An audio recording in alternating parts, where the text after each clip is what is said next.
Welcome back. We're all locked down. Presumably, we're all at home.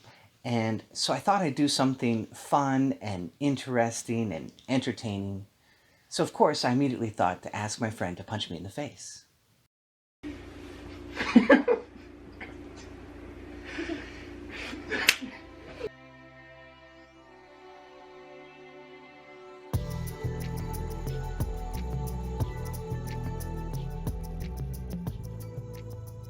So what you're going to see here is a demonstration of aiki jiu-jitsu or Aikibugei.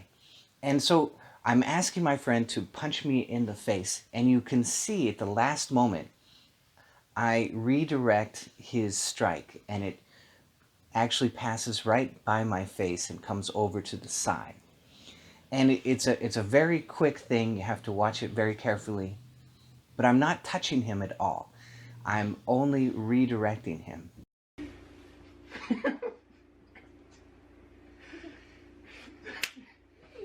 Want to try one more time? Yeah.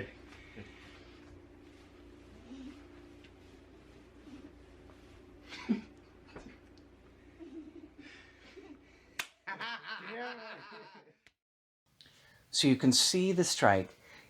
I'm fading backwards just so he can get his mark, make sure that he can punch at me and he feels comfortable punching at my face, because I can fade back. That's an understanding. See, by the way that he's standing, I know exactly how far he can reach.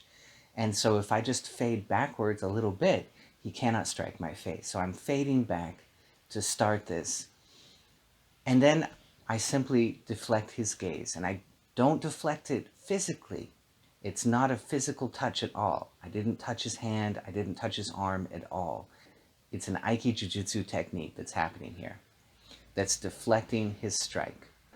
So you can see him aiming for my face. He's dead center on my face, and then suddenly he's completely off the mark, and he's not sure why. In fact, it's very befuddling. It's you can't understand why you just missed when you were certain you were going to hit him. And you can see I'm standing very still. So and that kind of accentuates that feeling of, oh my God, I totally missed and he didn't even move. So it's a very, very interesting technique.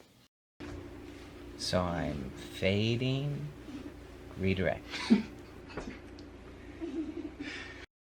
One more time in slow motion. There's the redirection. The befuddlement or confusion. And you can see that my hand never touched him.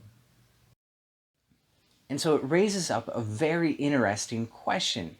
The usual translation for aiki is energy.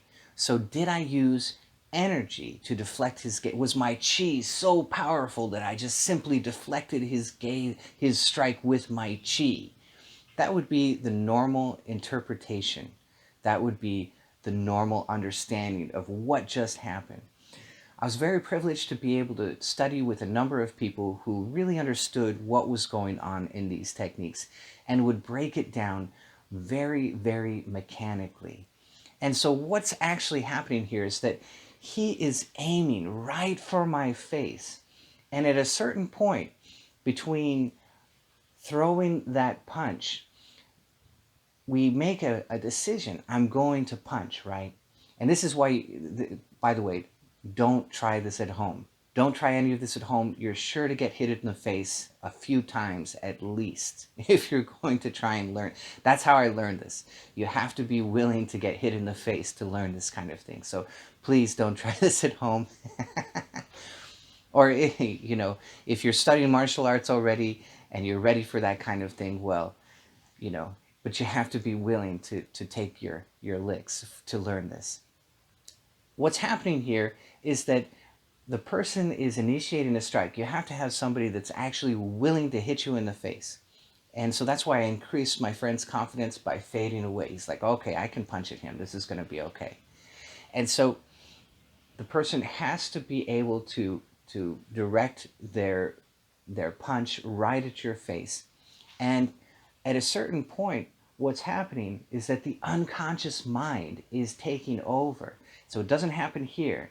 It doesn't happen here. And it doesn't happen here, but it starts to, right about here. When the strike is almost on top of you, the conscious mind is completely out of the picture. And the unconscious mind is the only thing perpetuating the strike at that moment.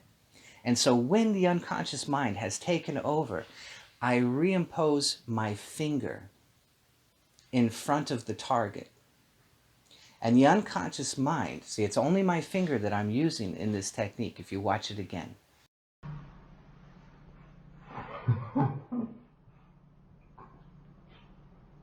So I reimpose my finger right in front of the target, and the unconscious mind sees the new target, and that becomes the target, and then I simply move the target to the side. And that is what makes this work. The target is moving. I'm moving the unconscious target, and so now the strike completely goes off course. Isn't that amazing?